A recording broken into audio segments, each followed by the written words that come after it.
وەکو دەبینن دەبێبانێ مەی دەلال هەنیرۆ میێبانە مەجیان مراد ئەندامە مەیەکی پێشتر بە سپیەیە شریعە خلاص کریە و بە کوردی هەلبەستن گەلکی خۆش دنیویسن ئانا هونێ دەبینن بێ چقاسی ئاستا خۆشبوونا وان هەلبەستایی هەڤاڵی مەی دژی زهراب عەزیزە ئەندامێکی تیامەی لە ئالیە هەولێرێ ژێ مەوالیدی حەسەکەیە ساڵە 1981 بيتشويه ديوان كوي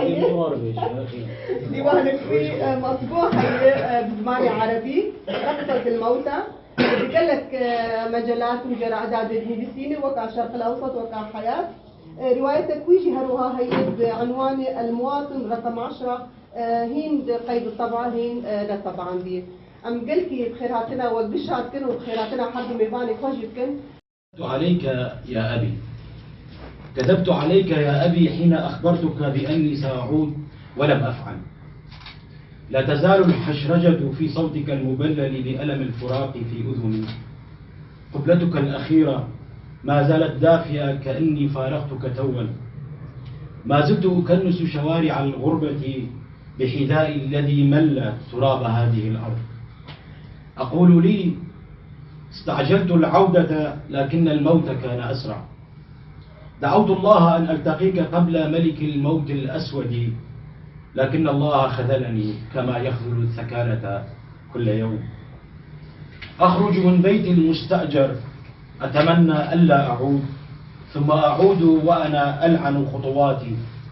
تبا للمسافة تبا لقلبي الذي يتنفس كالحمم. أنا أكثر حزنا من امرأة خنقت رضيعها توا. أبكيك أم أبكي غربتي؟ النار تأكلني يا أبي. بيتي ليس بيتي، وجهي ليس لي، أصدقائي ليس الذين كنت تعرفهم، وأنا لست أنا. صورك المعلقة في هاتفي تؤنبني، صوتك يحفر كبدي كمسمار في قلب السنديان. تمنيت لو لامست يدك الباردة قبل نبضك الأخير، لو قبلت جبينك المصفر كورقة ودعت الربيع، لكني لم أفعل.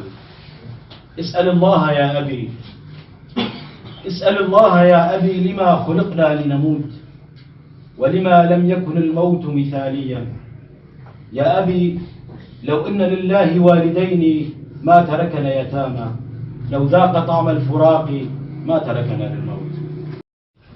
سري خوش بسيرة هاي بيدارينا ونقاض الشرمي بچرينا ووريسي مرني بقتينا وراماني نزنقار برفي بهير فينا وبشوطينا باجاري من أبيني قد غكري ووينين ونضاكري جنوب راسنسا ومن دل عن ذكا دلي خود دين وشاب كسلاوة خلي قردنا من ديا سيارة كيشاني دبج جنة تتبقى وده هر جارك اللي دورة أصوين هر مورم بيجم لبيك لبيك قلع من لبيك دخوني مريد السرطر من روجي من بريش يار ببن بستين فور شعفل ببن مينا تلوفت جباراني ددمارين عورين ريويدا ببارم لكومارين دلين برشيبوي وببن جميك جميين هاورتوني ددريايا بيني دا ددروجا جنا بيني دا 100,000 هلبس تشترى بكم قربان دخدا فردوسا بلند بنابي تبكت همار